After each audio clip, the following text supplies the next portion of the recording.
As I walked towards the Hunter's local HQ in Polaron, I again thought about the strange rise in my fortunes. From my success in less than 3 months in the licensing exam, to the 2 years I have recently spent in the old city of Polaron. And while taxing and nearly killing me on several occasions, my successes have seen me promoted to a Sapphire of 2 stars. I had done my best to minimize any credit or accolades, as I am not in this for glory or personal advancement. However, the local authorities seem to have been filling in the omissions from my reports, and the promotion was given, even without my application for it. It would also seem that along with the promotion, I was to be offered a new contract opportunity. I had accepted the work in the old city for its challenging nature, as well as to keep out of sight of those who seemed to hold a grudge at my success, joining the hunters in the way I had, even with the challenges laid before me. This missive that I received instructed me to gather my belongings, as the contract would take me far afield. So I had gathered the few belongings I had. Then Trinos and I made our way out of the old city, for the first time in over a year. My time at the HQ was short, as I was offered and accepted the contract in mere minutes. I was to be allowed into the ancient empire to conduct archaeological and historical research, as well as making a general assessment of the state of the empire. The empire was, of course, a member of the Greater Realms, but has always enjoyed a large amount of legal autonomy, requiring even the hunters to jump through hoops and negotiations to secure one of their members' passage. I took a cog trolley from Polaron to the Expeditus Primus, before then booking passage on a trader ship going into one of the Empire's less developed worlds. I would begin my work there, hopefully out of the way enough to gather my bearings before any trouble comes my way. While on the Primus, I was granted a new set of cloak and armor, made of a superior blend of ore cloths, employed within its weaving. Trinos himself garnered quite a following from the children of the trade ship we were on, as he would play hide and seek with them as we traveled. He took great joys in the squeals of surprise and amusement when they would find him, or vice versa. The passage took a few weeks, and as I walked off the landing craft and onto the planet, I was fully aware I was now on my own, and would only be able to return once I had gathered that which I had come for. Here, there would be no second chances. By the 9 and 4, welcome once more to the library, where today we're taking a look at the Ancient Empire, the largest non-Jamamar or core realm-based power block within the realms. As is usual, my perceptive patrons, this will only be an introduction to this vast and secluded culture, who, until the Age of Stars, had been completely unknown to Jamamar and her peoples. The Ancient Empire was formed in the chaos that followed the loss of Jamamar on the interplanetary field. To those outside the Jamamar system, the Credelis system, in a flash, the home system of the Expeditus fleet vanished, and all the connections between the various ships of the fleet were severed in the same moment. This left the crews, as well as all those colonies that had been established, without the support they now needed in many cases. However, for many centuries these worlds continued on, maintaining contact with each other as they could. They would fight amongst themselves for whatever could be claimed and secured during these chaotic times. Fortunately, most, if not all of these worlds, had magical gates of one nature or another that would allow direct travel between the planets. Thus, the knowledge of, and the secrets of star travel were lost to all but the most affluent and powerful of those remaining. Soon, new godly forces, from origins that still are unclear, began to appear, uplifting and gaining the worship of various groups and colonies. A few more centuries and there were no less than 30 small grouping of colonies, each with their own divine leaders and forming cultures. This was a time of great bounty for these people, or so their histories tell us, as even though they were mostly competitors, general civility amongst the various forces and factions kept any conflict from becoming a threat to the very resources that they were going to be fighting over. However, an incident known as the Warring occurred sometime during this period. The Warring saw an assault on a conclave of these new gods, who were discussing affairs of divine state at the time, as it were. The perpetrator has never been discovered, and after his or hers departure, only 14 of these gods still remained. Several more would be lost in the subsequent years to either infighting or wounds received during the warring. The remaining gods became known as the Scriptorum, and unified amongst themselves and those lands and peoples who would follow their call. It had been declared by the Scriptorum that the attack had been by the traitors of the now mythical Jamamar, an attempt to quash their growth, as the Scriptorum had stated quite blatantly that Jamamar had obviously left them to their deaths when the home world went concealed, as they claimed that the home realm had expelled them and sought to make sure that they died by slaying those that would try to pick up the pieces Jamamar had left. For an untold amount of time, this new empire consolidated their peoples and formed a harsh, war-oriented and honor-bound culture. An easy thing, as most of the peoples that were part of an empire were that what would be considered beast or savage races.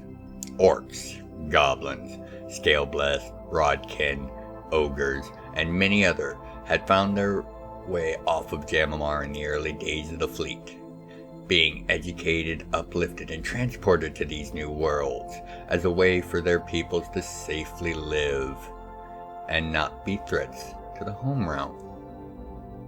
However, millennia later, and under the guidance of the Scriptorum, these worlds that had done naught but prepare for the opening to return the favor to Jamamar for its gifts so many ages ago.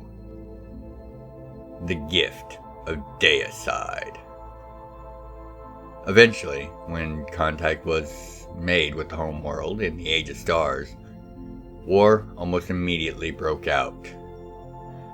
The Empire, to the shock of all, fielded not only a fleet of their own small spacecrafts, but had as their flagship none other than the Expeditus Draxus, the warship of the Expeditus fleet.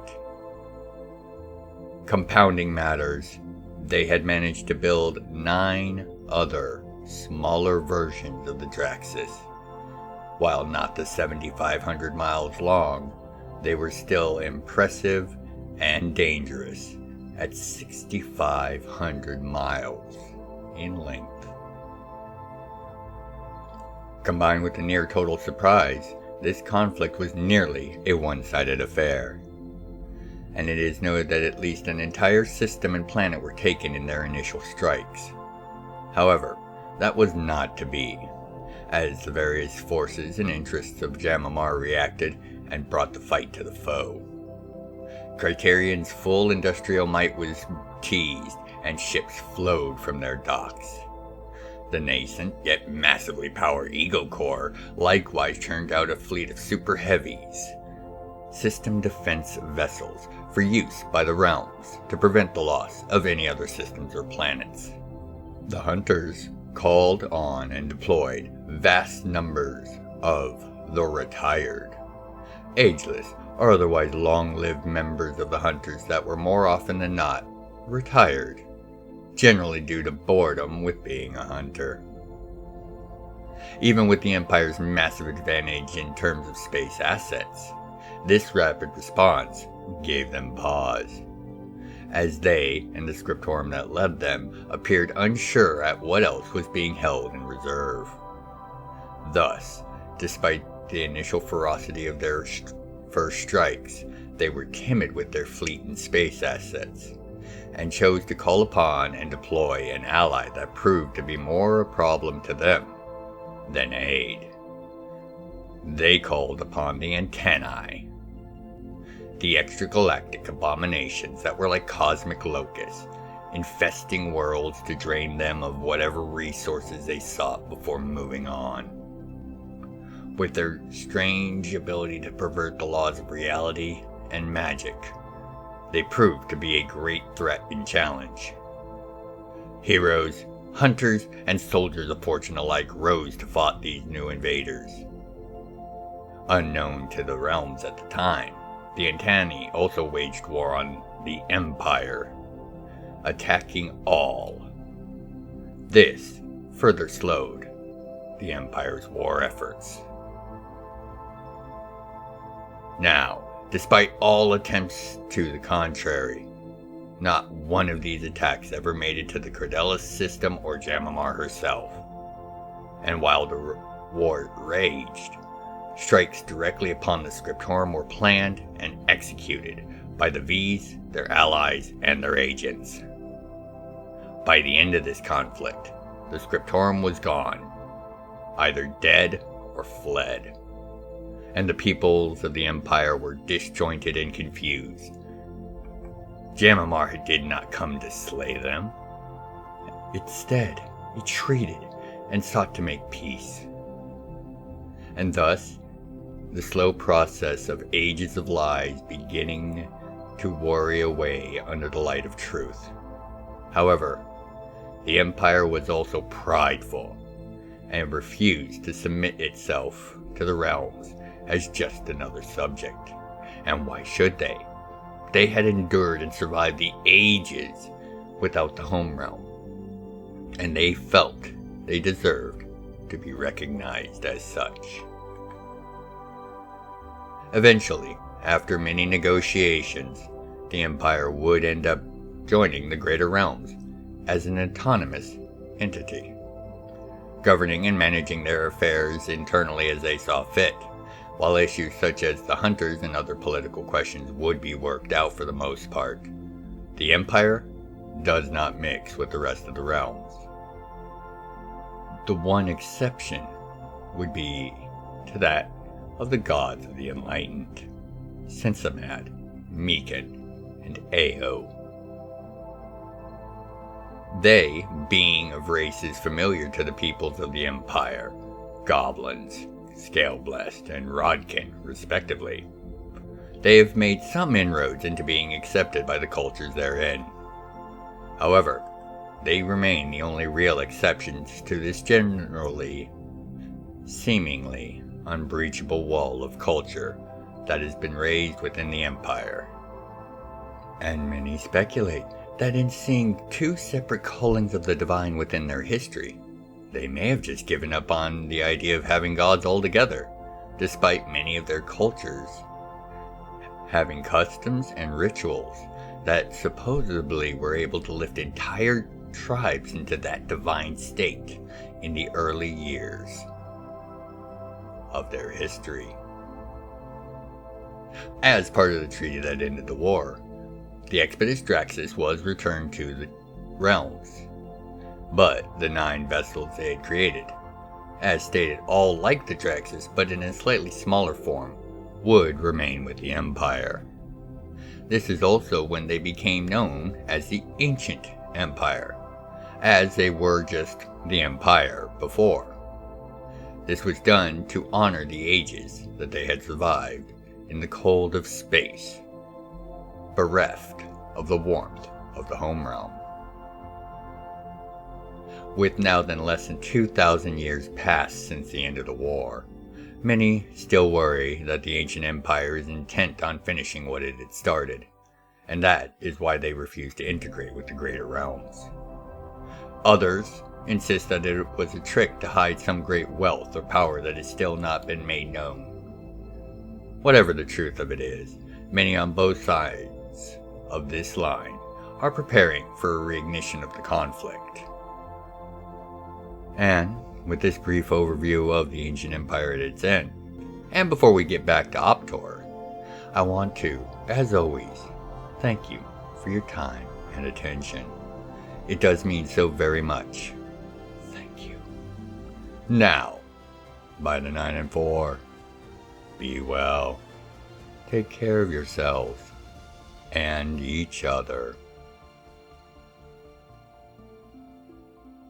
It has been 2 years since I left, and today I could feel every moment of it as I was being escorted down the hall of this prison ship towards the docking bays to be released. While I had been caught in one of the Empire's most secure and restricted of facilities, I had not made it into any of the vaults or archives, and insofar as they could be concerned, they had stopped me before I had a chance to gather any material. And they were right.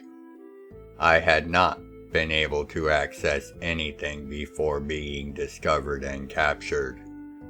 Combined with my status as a hunter, and the news that my capture had not remained secret, instead of attempting to interrogate me or executing me, they had chosen to expel me from the Ancient Empire, under pain of death. In the few months I have been on this prison ship, awaiting their decision, no attempt to search or question me has occurred in any real capacity. I can only assume that they are either aware of the dauntless nature of either action, or are clueless as to how to deal with one of my kind. Either way, my time in confinement was far easier than I would have thought likely, with only starvation to deal with, and they had made sure to employ that right up until their decision to release me 2 days ago. Now, as we came to a stop in the hangar bay, I saw the vessel I was to make my return home in, and I understood their plan. It was a small transport, something to travel from one ship to another in, or planet to planet, not something designed for long-range travel, even though I and my captors knew it could perform such, and they intended it to.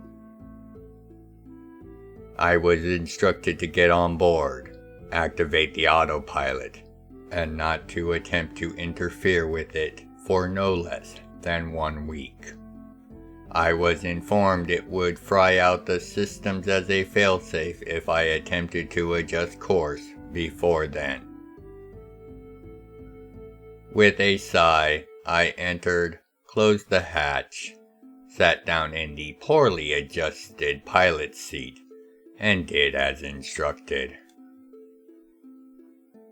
I watched the larger ship vanish in a streak of faster-than-light transit. I then looked over the controls to take stock of my new situation. This ship was capable, perhaps, of as much as a speed of 5 foe, and that were only if I were to take the time to reprogram and adjust the entirety of the ship's drive systems. Without such work, I would be lucky to manage 3 foe. Looking at the panels, I could see my current speed was roughly 1.5 foe, with a intended destination of the planet Newarth, arriving in roughly 30 years. With no form of cog tech or any other long-range communication, I was not likely to be able to quicken this trek without any great luck or intervention. Getting up from the pilot's chair, I walked into the small cargo and living space, barely enough for me to stand without crouching. It only contained the most basic of life support and food production, including a large mat of fabric, which I assumed to be my bed. Looking at the food production, the sustenance, if one could even use that term for it, was a thick yet watery gruel. Tasting it, I knew it would be more than enough to keep me alive, but I was not looking forward to months, if not years of it that now laid ahead. Not the response I was expecting from them. I spun on my heel to see a man sitting in the pilot's chair, dwarfed by its size, but by his presence alone seeming too large for it. But, considering that your capture was made known even before you were sent to that prison ship, I guess they thought better of any other foolish actions. Smoke, the man whom I had only seen once, and then only in regular clothing, sat in the chair fully arrayed in his dragonhide armor, and his 5 legendary blades upon his back. His helmet sat on one leg under his arm, as he looked at me with all the weight that his status and reputation brought with it. So, Optor, what have you discovered? I took a moment to collect my thoughts and then began my report. Sir, I was unable to make it into their archives, but I can say the suspicions of their military buildup are true. His look at that was unimpressed, so I continued. By my observations, I would estimate that they are pulling in at least 20% of their available population for military and logistical services, and while I cannot confirm it, historical references within the Empire suggest that they have gotten a new leader, and that leader is very competent. Production across all sectors has uniformly grown at a pace that is only on this side of the line of unnatural. Thus, I conclude that they have a new hand of divinity guiding them. Smoke's face softened ever so slightly. That would make sense. We don't hear much from inside the Empire, and if the worries of the EDF are grounded in any sort of reality, we are most likely facing another war. With a speed even I could not follow, Smoke snatched out and gripped his hand around something to his side. A moment later, Trinos phased into the cabin, held fast, but not fighting the grip of Smoke. "And who is it? Ah, this must be the strange pet I have heard about." He released Trinos, who landed on his feet and bounded to me, hiding behind me. "He is not a pet. If you call him that again, I will vent this craft. Can you breathe in space?" I looked at him, no longer caring who he was. "Because we can." Smoke's smile was disarming, so genuine it was. "Of course, I meant no offense, Optor. There are just rumors about the little guy. And I don't like things hiding out of phase near me." He chuckled. "Too many assassin attempts." Trinos nudged my hand with one of his heads and dropped a crystal into it. Then curled up and drifted off to sleep behind me, as the jump to make it to me must have been extraordinarily tiring, despite how much stronger he had grown. I looked at the crystal and tossed it to Smoke. "Their archives," was all I said. Smoke then looked at me with a thin smile. "Really? I thought you had said—" His smile widened as he looked to me, then to Trinos. "You said you didn't make it into the archives. Let me guess. After they captured you, and they took you off-site, they of course would have to check for themselves. And your little friend over there took care of the rest." At the mention, Trinos rolled over, exposing his belly, as well as blinking from behind me to in front of my feet, so I could rub his pro-offered belly, which I did happily. He had earned it. Smoke only smiled wider at the sight. He then hooked the crystal into a display pad as he reviewed it, and finished by dislodging and stowing the crystal on a pouch in his belt. He looked at me then, with a sadness in his eyes. "Listen, Optor, I can make things a little easier for you, but you're going to need to be stuck here for a couple of months." The look on my face must have been pained as he continued in a slight hurry. "We can't risk them knowing what you managed to get. They're going to be watching this ship for at least a few weeks, probably expecting someone to come and pick you up. We're going to let them see you crawl around for a while. Then we'll have you cross paths with a patrol vessel of the EDF. It'll look natural."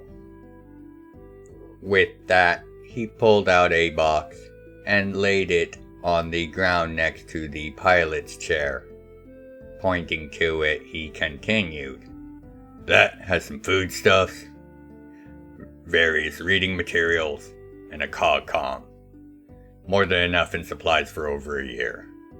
Oh, and a trade plaque of gold is at the bottom for your work.